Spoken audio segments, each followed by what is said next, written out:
Hello everyone, my name is Mahmoud Hassan Foor. I have completed my bachelor degree from the Department of Electrical and Electronic Engineering from Asanol University of Science and Technology, and currently I am doing my masters at uh, Bangladesh University of Engineering and Technology. My major field is in electronics and photonics. So today I will present a topic from the circuit theorem, which is basically a Thevenin circuit theorem. We'll discuss some basic about the Thevenin circuit theorem here. Here are some basic introduction of myself. I will go to the main slide here. So first of all, why we need to use a Thevenin theorem? Basically, in electrical circuit domain, we have to solve many complex circuits, so which is really difficult to compute sometimes. So basically, for making a complex circuit in a simple way, we use Thevenin's theorem, by which we can represent a big complex circuit using only a voltage source and a resistance, which is known as Thevenin voltage and Thevenin resistance. So for this reason, we have used Thevenin's theorem in electrical circuit domain.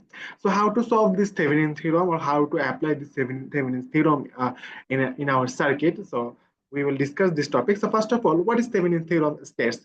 Thevenin's theorem says that any linear bilateral two-terminal electric network or a complex circuit with a current and voltage sources can be replaced by an equivalent circuit containing a single independent voltage source and series resistor. That's all. That means we have a two-terminal electric network.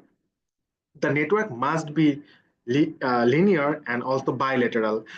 So by using this linear network of a complex circuit, we can make it as a simpler circuit using some independent voltage source and some series resistance. So first of all, we have to know the two terms, that linear and bilateral, which is the condition for a Thevenin's theorem. That means if we I want to apply Thevenin's theorem in our circuit, we have to must satisfy this condition. That conditions are that the components must have to be linear and bilateral, and also the components must have to be passive elements.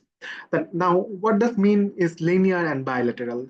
We know that by linear means if we increase across any equipment, such as if we consider equipment like resistor, and if we increase the voltage across the resistance, the current across the resistance will be increased proportionally.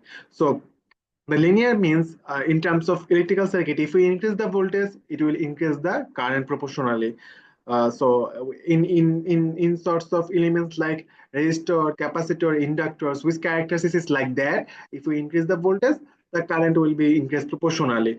So this elements are the linear elements. Now, what are the non-linear elements?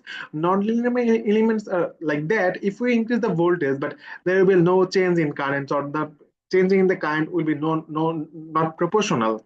So what types of component can be a non-linear component? We can say that diodes, transistor, different types of FETs, that's the non-linear equipments.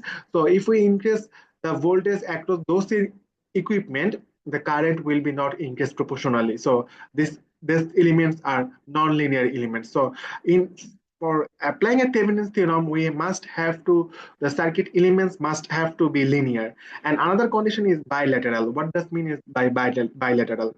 The bilateral means that the direction of current will not affect the component's characteristics. That means if we have a resistance, then if the current goes from left to right or right to left, there is no change of the characteristics of the resistance. The resistance will be so the same characteristics in both sorts of the direction of the uh, current. But for but if the elements will be not bilateral, like if we have a diode or if we have a transistor, then we have to must have to obey the rules of the current direction by which the diode or the transistor will be switched on and switched off. So for this reason, we have to check that the element must have to be the bilateral, and also the components must have to be the passive elements like resistor, inductor, capacitance, and no active elements like transistor and diode. So first of all, we can show a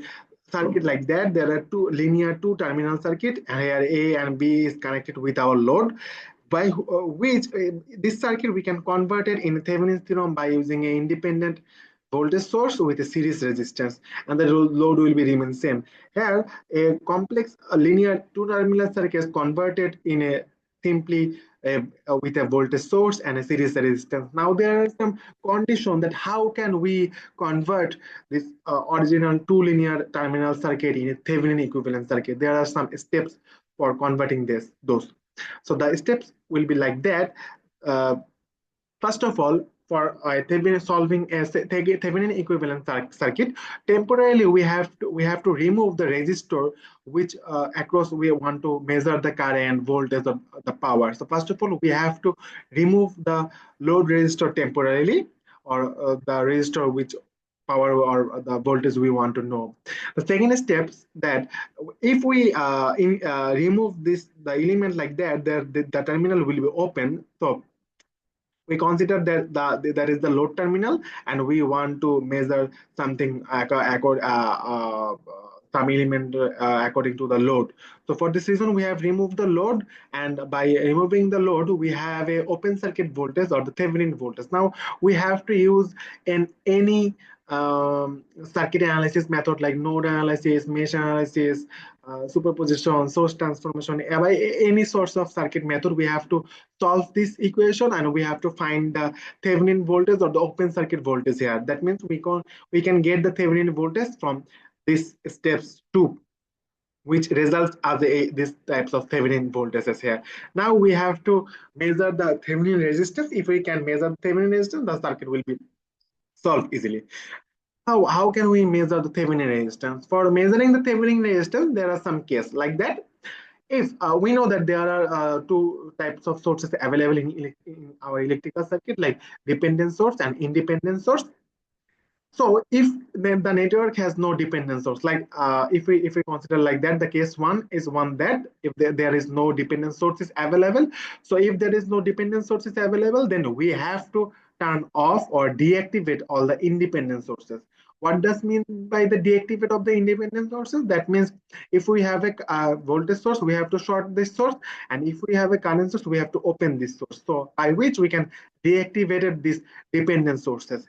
And whenever we can do the deactivation of these dependent sources, then we can measure the Thevenin or the equivalent resistance from this circuit by looking between the two terminals of AB, by which we can measure the voltage or current.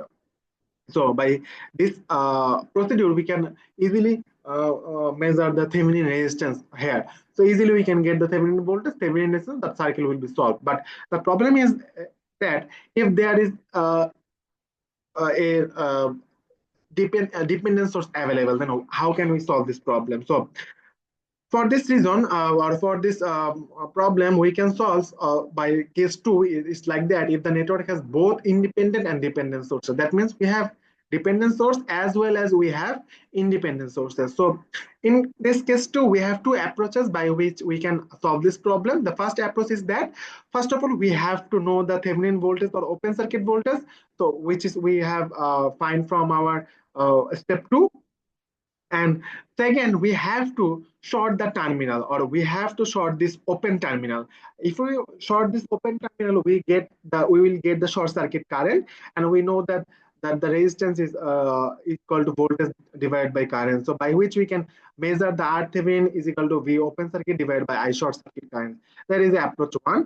And another approach is like that. Now we have to place a known voltage or test voltage in our open terminal. Like here we have replaced a test voltage known VT. So we know this voltage here in this point, and at this terminal we can also measure the current IT as the circle is complete here. So if we know the voltage of VT and also we know the current of IT, then easily we can measure the resistance across to this terminal, which can be like that VT by IT. So using this approach also we can easily find our equivalent or Thevenin equivalent resistance. So after that we already know the Thevenin voltage, we already know the Thevenin resistance, then we can easily convert our complex circuit into a Thevenin circuit here. So if we go to an example here given an example where the load resistance or the we have to find a V output across the resistance of 3 ohm. That means we have a resistance of 3 ohm. By across this resistance we have to find the Thevenin circuit, or we have to find the voltage of this voltage across this resistance. So for solving this, we have approached we have used the Thevenin theorem. So first of all, we have to find the open circuit voltage as our step one said. So first of all, we have to temporarily remove this resistance. So if we remove this resistance, then the circuit will be look like that, and this terminal will be work as open circuit terminal, and we can find here the open circuit voltage, which is indicated at this point. Now, using any convenient circuit solution method, we can find the open circuit voltage from this point. So we have used a source transformation by which we can get the V open circuit voltage here. We know that these two resistance are series resistance. So if we do the series of this two resistance, we will get 6 ohm.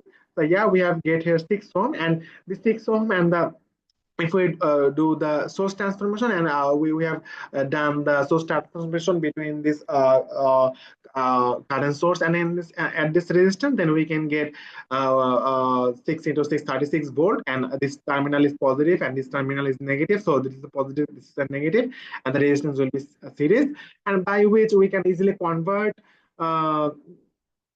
the circuit from using the source transformation method. We will not go to the source transformation method at this point. So by using those source transformation, easily we can get the voltage across this point, which is known as the open circuit voltage, and which is almost 60 volt here. So that means we already get the open circuit voltage or the Thevenin voltage from this point. Now we have to find the R Thevenin or the Thevenin resistance. So for finding the Thevenin resistance, we have to see that if there are any dependent sources available. No, there is no dependent source is not available. There are two sources available. Both of these sources are independent source. So first of all, we have to deactivate those source. And deactivating source means if we have a current source, we have to open this terminal. If we have a voltage source, we have to short this terminal. So if we use to deactivation of these sources, then we can get the circuit will look like that, by which we can find the R Thevenin resistance easily, and the R Thevenin resistance is almost 7 ohm. So yeah, we find the Thevenin voltage and Thevenin resistance, then we can easily consider this circuit as like that. So we can easily convert this complex circuit into a simpler circuit like that. Here the Thevenin voltage and Thevenin resistance given here. So for finding a output voltage, we can use a voltage divider rule, by which we can get V out is equal to 18 volt. So thank you.